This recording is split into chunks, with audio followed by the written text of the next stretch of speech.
Well, we're so glad that you're with us today as we continue this series called Tensions, and it's a series about practical theology. How do we apply our beliefs to everyday life? Let me ask you today if you've ever felt this tension. You ever been at a family gathering, and maybe it's Thanksgiving dinner, and all of a sudden the conversation turns to something political, or maybe it turns to something religious, and then everybody in the family looks at you. And maybe your uncle pipes up and your uncle says, hey, didn't you just get Jesus this year? Like, what do you think about this? And then you feel this tension like, I don't want to be spineless, and say nothing, but I also, I don't want to come across as judgmental, and then like no one wants to sit next to me at Thanksgiving dinner, right? It's like there's a tension there. Or what about this? You ever been at like a work mixer before, and you're at this work mixer, there's alcohol there, and everything's going fine for the first 20 minutes. But after the first 20 minutes, all of a sudden, the language gets a little rougher. The jokes get a little coarser. The stories feel like they're crossing the line a little bit. And you don't know what you should do. If you leave, walk away, maybe they're you're afraid that they're thinking that you're judging them. And again, you don't want to appear judgmental. But at the same time, if you stay, then you don't want them to think that you're, approving or endorsing the conversation or the way things are going. You ever felt pulled in two different directions? This confusion about how do we live our faith out in a way that is light to the world around us, but at the same time, how do we not communicate, acceptance or endorsement of things that we know that our faith doesn't approve of? So maybe we could do it this way. You remember last week we had on the stage this rope. Remember that? You remember that, right? Okay, I was a little concerned here. So remember we were talking about that we did this little Y thing and we had the rope going through it. And remember the sweet spot, what did we say last week, was that we're trying to keep that in the center, right? We want this tension. There's something pulling on each side and we don't want either side necessarily to win. How do we keep that tension? So maybe today we could say on this side, we've got the idea of it being judgmental. We don't want to be judgmental, right? But then on this side over here, we would say, it might seem like we're endorsing it or it's endorsement. Like that's too far. We don't want that either, right? So what would be our two choices? And oftentimes Christians think that these are the only two choices that we have. So if we say this side, let's withdraw from society. Would you agree with that? That's what some people's solution is to this tension, is that we need to create our own subculture. And that's actually possible, right? With Christianity, especially in this country, it's possible for you to withdraw from society. We have Christian schools. We have Christian colleges. There's Christian companies that you can work for. You can even find a spouse on Christian Mingle, right? I know some of you are like, no, Pastor, that is definitely not the place to find a Christian spouse. I've been on there. There's some sketchy people on there, So we have Christian Grammys. We have Christian music. We have Christian TV, Christian movies. We even have Christian chicken, right? So it's totally possible. It's totally possible to withdraw from culture if you wanted to and just totally go into the Christian subculture. So we know that that's probably not the answer either. So if the withdrawal is not the answer, what is the other one that pulls on the other way is to be assimilated or assimilation into culture, to be exactly the same as culture, for no one to be able to tell a difference between us and the world. So what is this tension that we feel, this struggle? If we could name it this way, it would be the tension to say that we're in the world, but we don't want to be of the world. So how do we find this delicate tension that keeps us right here without being judgmental, without endorsing culture, without withdrawing from culture, and without assimilating into culture? How do you and I begin to manage that tension? Well, I want to point out a couple things to you that our scripture says to show to you that withdrawal is not the answer. Participating in the Christian subculture is not what God has for us. Notice what Jesus is called in Luke chapter 7 and verse 34. Jesus is called a friend of sinners. The Son of Man, on the other hand, feast and drink. This is what they're saying about Jesus, what religious leaders are saying about Jesus. They're accusing him of not withdrawing. They're saying he's the Son of Man, on the other hand, feasts and drinks, and you say he's a glutton and a drunkard and a friend of tax collectors and other sinners. So he's hanging around people, he's going to their parties, he's spending time with them, and they're saying, your Jesus, this person that you're saying is the Son of God, is actually a friend of sinners. They were using it in a derogatory way. So the fact that Jesus is not withdrawing from society tells us that's not the path for us either. Notice what Paul says. Paul is saying that there's only one way you and I can withdraw from society. He says this, when I wrote to you before, I told you not to associate with people who indulge in sexual sin. Some of you are like, that's a little bit confusing. He says, but I wasn't talking about unbelievers who indulge in sexual sin or who are greedy or cheat people or worship idols. He says, if you were to do that, you would have to leave this world to avoid people like that. He was like, there's people like that everywhere. People that you work with, your neighbors, people that you're related to. The only way you and I can truly withdraw from sinful people is not to participate in Christian subculture, but it's to leave the planet. That's the only way. If that's your option, that's the only option you and I have is withdrawing from this planet. So that's not the option. What about assimilating into culture? Well, Paul also says this in Romans 12 and verse 2. He says, don't copy the behavior and customs of this world, but let God transform you into a new person. How? Well, by changing the way that we think. And then you'll learn to know God's will for you, which is good and pleasing and perfect. So he's saying the first thing is, he's like, I don't want you to assimilate into culture. That's not the answer either. Notice what John writes about assimilation. John says, do not love this world, nor the things it offers you. Would you think that would be true of a lot of Christians? If you read a lot of Christian social media posts, it seems like they love the things of this world. He says, for when you love the world, you do not have the love of the Father in you. All right, that's definitely creating a tension.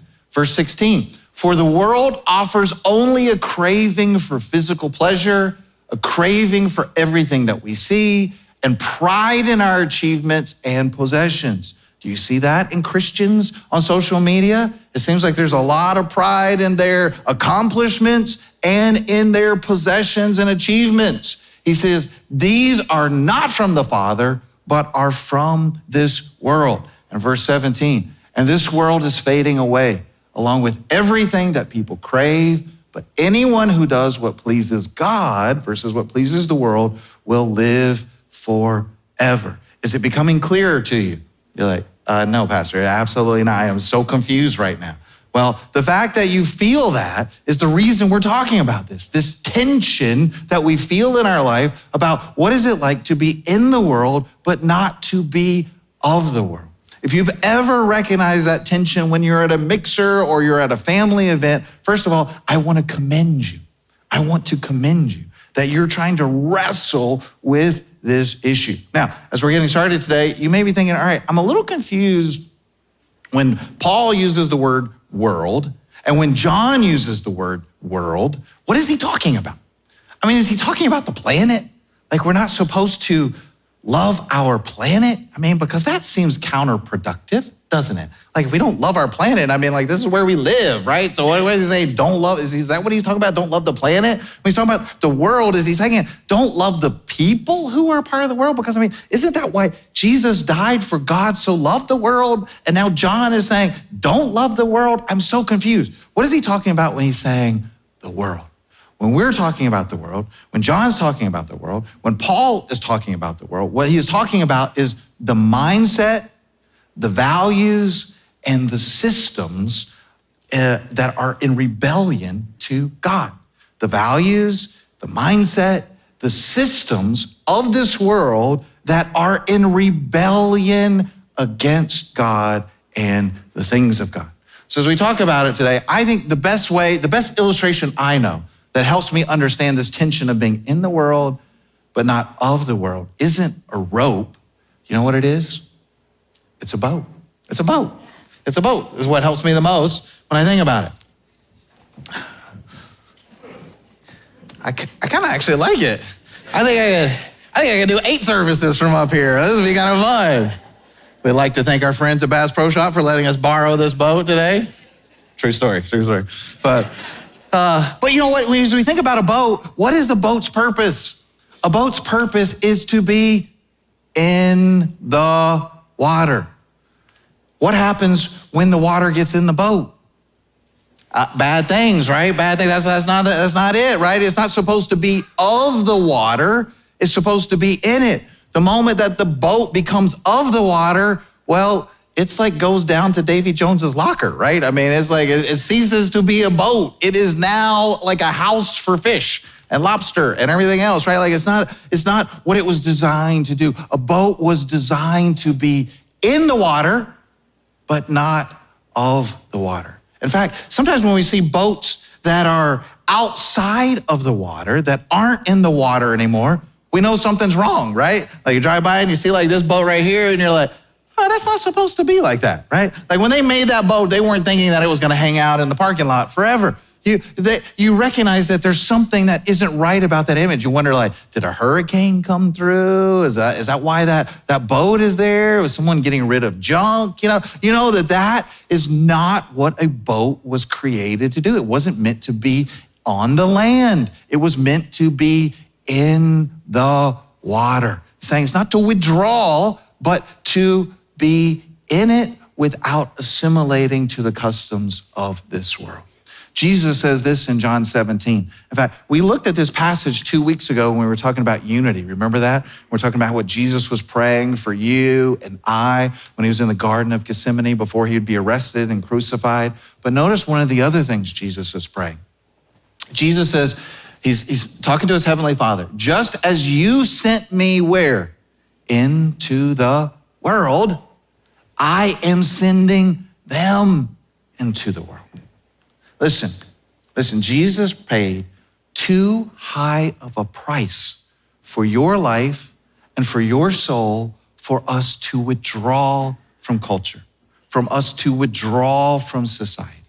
That he wants you and I to be in the world, not of the world, but modeling a different way of what it means to follow Jesus. Now, here's what I want you to understand. Remember, the greatest danger for a boat, the greatest danger isn't being in the water, but what? When the water becomes in the boat, when it gets inside of it. Now, don't miss this as we think about our own soul, as we think about following Jesus, that the greatest danger for us isn't being in the world, but what? But when the world gets into us. And you say, well, what's the world again? It's the values of this world. It's what's important to this world. It's the mindset of this world that is just, how do I get as much as I possibly can for me, myself, my own? And it's the systems of this world that chooses to, it's the strong over the weak. It's the powerful over the weak. The systems of this world that says the only thing that matters is me and glorifying myself and promoting myself. And how do I create a platform to tell the world how great I am? The mindsets of this world to gossip, the mindset of this world to say, if you don't make me happy, I'll leave you. I'll walk away from you. He was saying, I've sent you into this world to be different, to be light, to be salt. Peter says this. He says, and when people escape from the wickedness of the world by knowing our Lord and Savior, Jesus Christ. So he's saying, you decide to follow Christ. He sets you free. You're no longer drowning.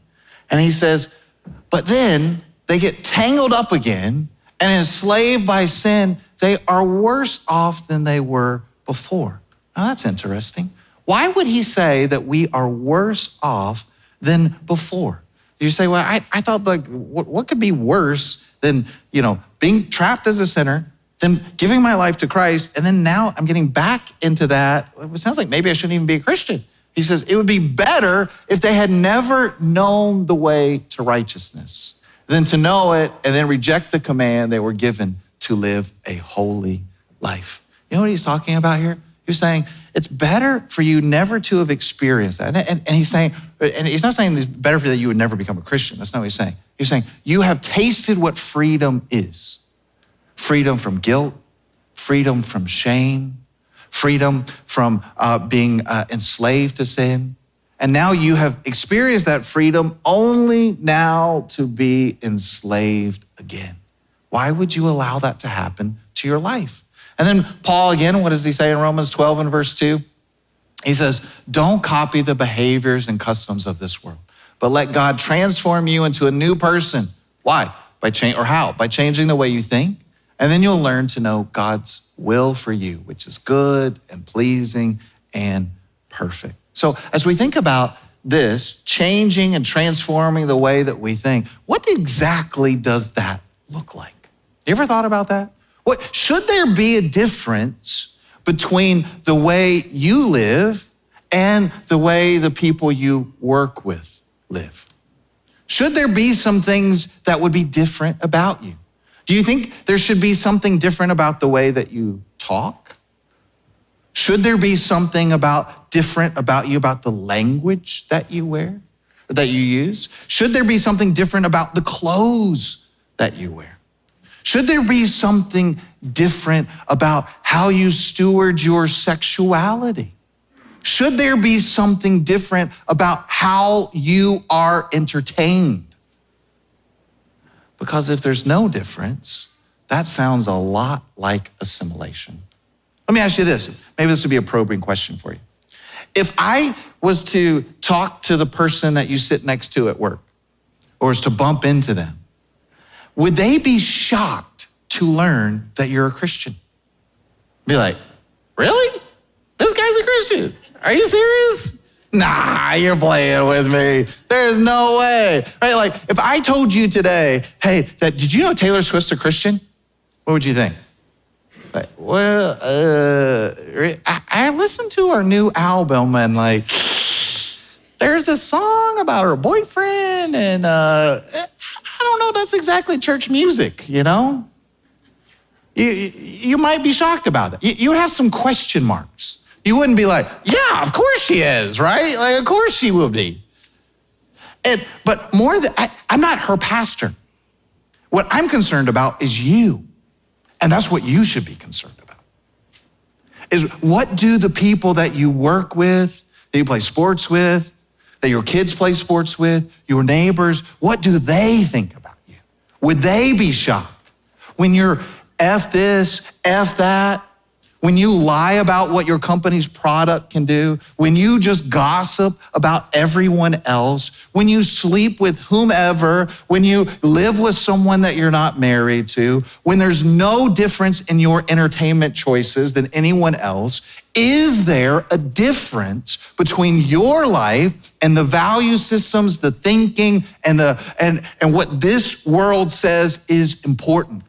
If not, can I suggest to you, you have a serious leak in your boat. A serious leak in your boat. Because why? We're supposed to be in the world, not of the world. Remember we said the greatest danger is not the boat being in the water, but when the water starts getting inside the boat. The greatest danger for you and I is not living in the world. The greatest danger is when the world starts seeping into our life.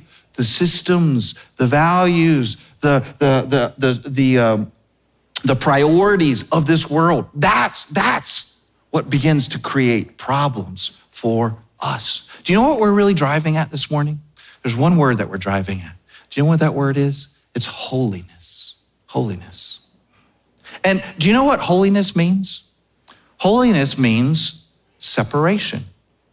And you're like, oh, wait just a second. But now it sounds like you're talking about withdrawing, withdrawing from society. I am so confused. I mean, you help me in a little minute, and then now you confuse me again, saying holiness is separate. It sounds like you're saying withdrawal. All right, so here's the thing.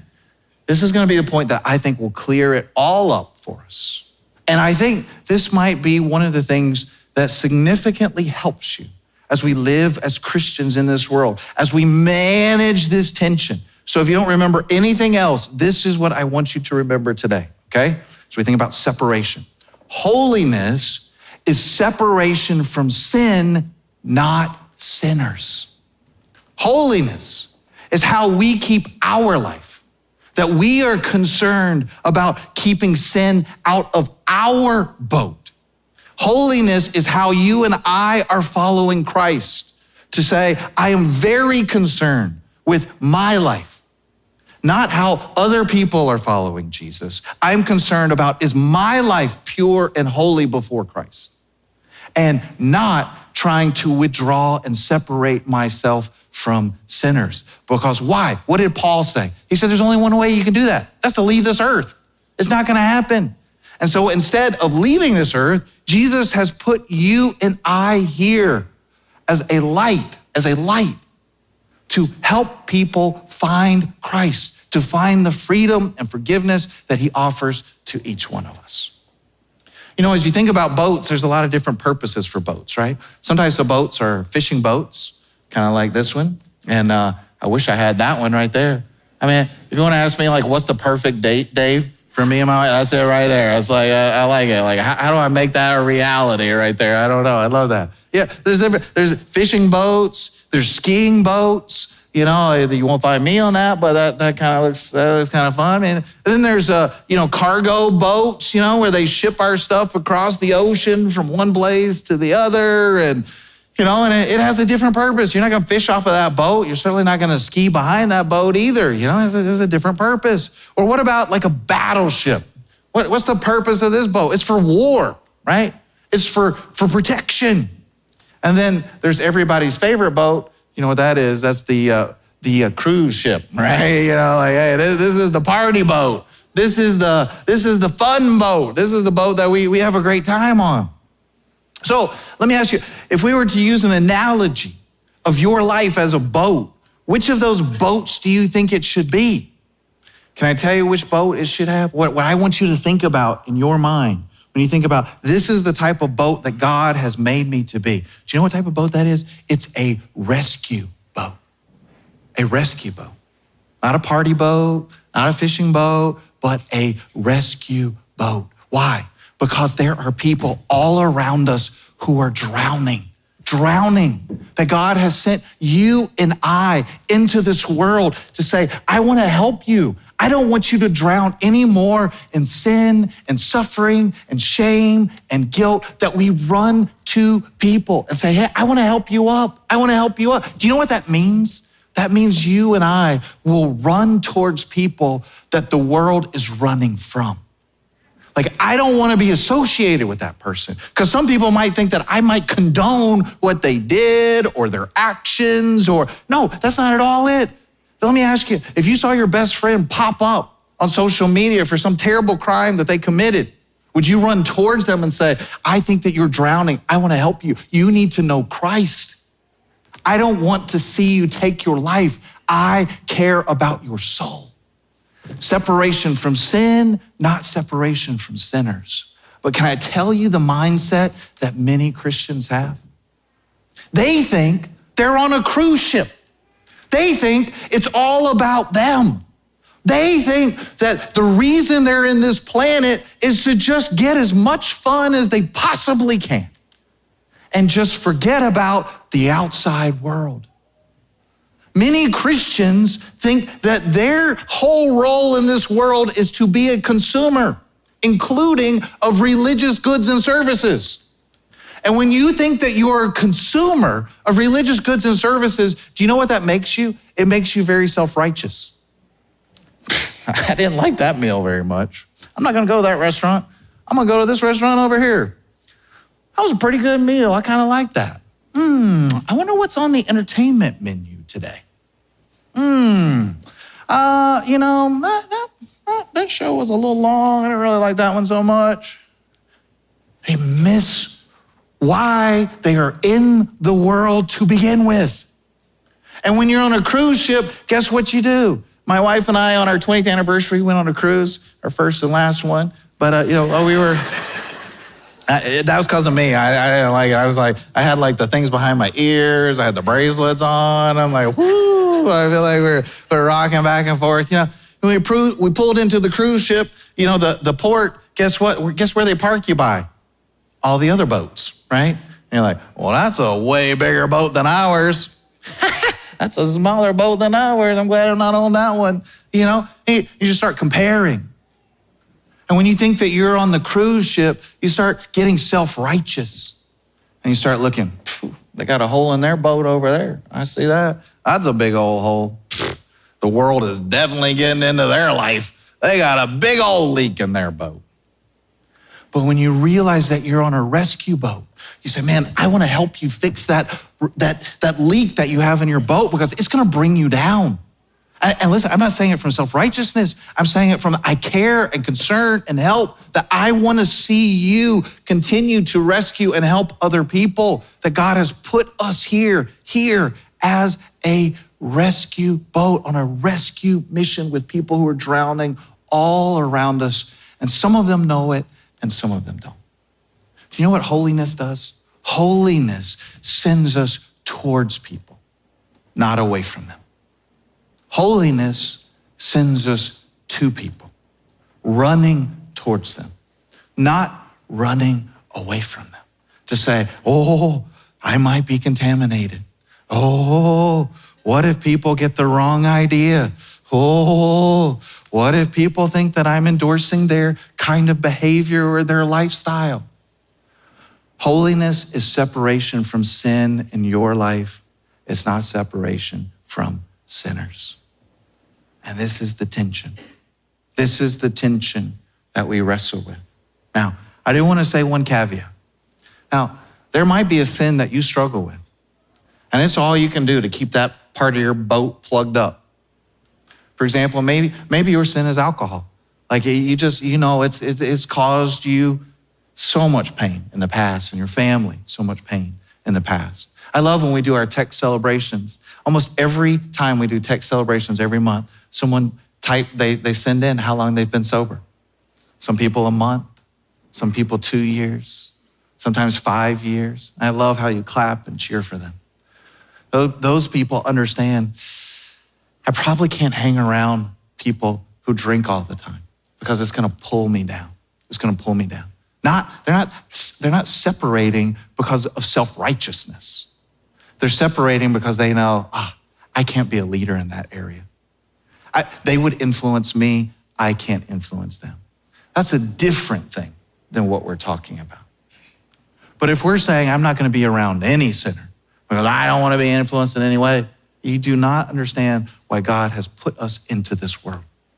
He's put us here to be a rescue boat. So I wanna ask you 3 questions as we wrap up today. Here's the first question. The first question is, who is drowning near you? Who's drowning? Is it someone at work? Is it one of your friends? Is it one of your family members? Can I tell you that God put you in their life to recognize that, for you to extend a hand and say, listen, I know what it's like. I don't want you to drown in guilt, in shame, in regret, in self-righteousness, in pride, and in worry, and anxiety. You say, well, how do I help them not drown? You say, listen, you need Jesus. Jesus has made a difference in my life. And you tell them about who Jesus is and why he came. And then you say, come with me to church. You tell them about Jesus and you invite them to church. That's what it means to extend a hand to them. You care for them, you love them. Who is drowning near you? If you can't think of anyone, would you say, Jesus, oh Jesus, forgive me. Forgive me for living on a cruise ship.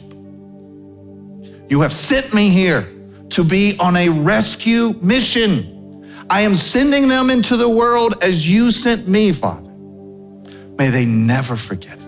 May they never lose sight of the mission. Now here's the second question I want to ask you. Where is your boat leaking? Maybe it's in self-righteousness. Maybe it's in gossip. Maybe it's in greed. Maybe it's in pride and your possessions and your accomplishments. But to say, God, I want my boat to float. And that the greatest danger is when it begins to get inside of me.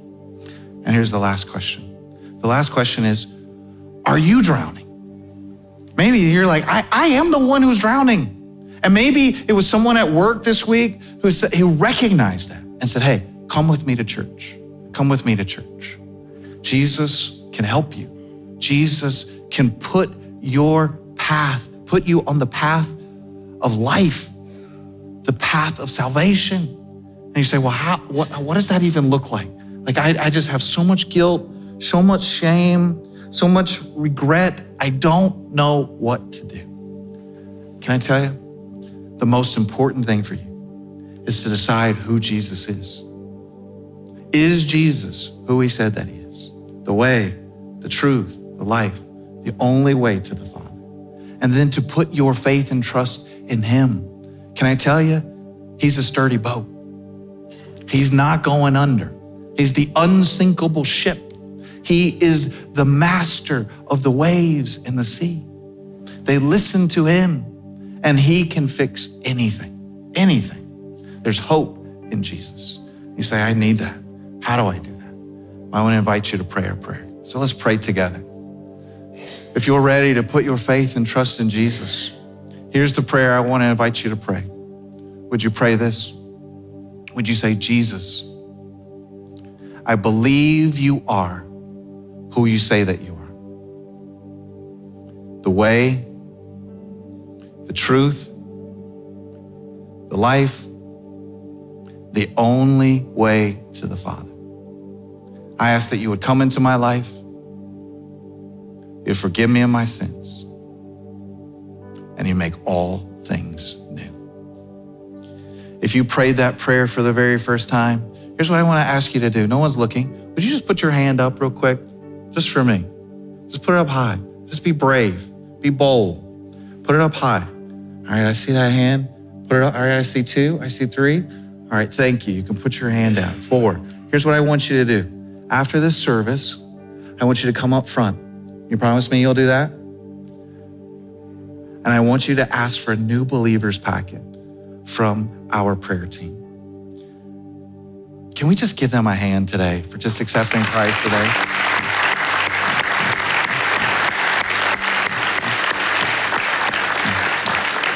I want you to know that Jesus sees you, he loves you, and we see you, and we love you, and we care about you. You are not drowning. Your church family wants to help you. Others of you in this room, would you say, Jesus, I want them to see a difference in the way that I live and the words that I use. Jesus, I don't want to be entertained by sin. Would you say, Jesus, I want every part of my life to exude joy and peace, to be a non-anxious presence in this world. I want the way that I love my kids, my spouse, everything about my life to be a testimony for you. Jesus, we need you. Jesus, there are so many people around us who are hurting and broken. We want them to find in you what we have found: hope and peace and joy. May this church and everyone who calls it home never, ever forget what ship we're on. That we are on a rescue mission to save every man, woman, and child in the capital region. May they know you and the power of your resurrection. We ask all these things in Jesus' name.